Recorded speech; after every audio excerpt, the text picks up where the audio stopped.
മുസ്ലിം വിരുദ്ധ പരാമർശത്തിൽ ബി.ജെ.പി. നേതാവ് പി.സി. ജോർജിന്റെ മുൻകൂർ ജാമ്യാപേക്ഷ ഹൈക്കോടതി തള്ളി. മതവിദ്വേഷ പരാമർശങ്ങളിൽ കുറ്റക്കാർ പിഴയടച്ച് രക്ഷപ്പെടാൻ ഇടവരരുത്.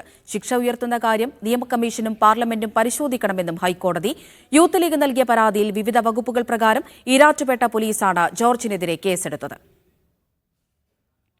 ഗൌരവമേറിയ നിരീക്ഷണങ്ങളോടെയാണ് ഹൈക്കോടതി പി.സി. ജോർജിന്റെ ജാമ്യാപേക്ഷ തള്ളിയത്.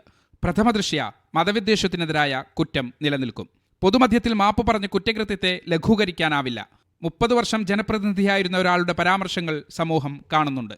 പ്രകോപനത്താലാണ് പരാമർശമെങ്കിൽ ജോർജിന് രാഷ്ട്രീയ നേതാവായി തുടരാൻ അർഹതയില്ല. ഭരണഘടനാ ആശയമായ മതേതരത്വത്തെ അപകടത്തിലാക്കുന്നതാണ് പി.സി. ജോർജിന്റെ പരാമർശമെന്നും കോടതി നിരീക്ഷിച്ചു. കുറ്റക്കാർക്ക് പിഴയടച്ച് രക്ഷപ്പെടാൻ അവസരമുണ്ടാകരുത്.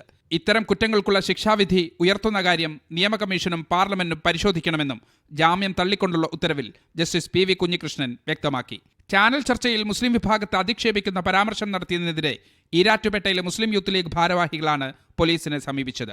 ഈ നിയമവ്യവസ്ഥയുടെ എന്തെങ്കിലും വില പോലീസ് കൽപ്പിക്കുന്നുണ്ടെങ്കിൽ ഹൈക്കോടതിയുടെ ഈ ഉത്തരവ് പാലിച്ചുകൊണ്ട് പി.സി. ജോർജിനെ അറസ്റ്റ് ചെയ്യണമെന്നാണ് മുസ്ലിം യൂത്ത് ലീഗ് ഈരാറ്റുപേട്ട മുനിസിപ്പൽ കമ്മിറ്റിക്ക് പറയാനുള്ളത്. നേരത്തെ കോട്ടയം ജില്ലാ കോടതി ജാമ്യാപേക്ഷ തള്ളിയതിന് പിന്നാലെയാണ് ജോർജ് ഹൈക്കോടതിയെ സമീപിച്ചത്. മീഡിയ 1 കൊച്ചി.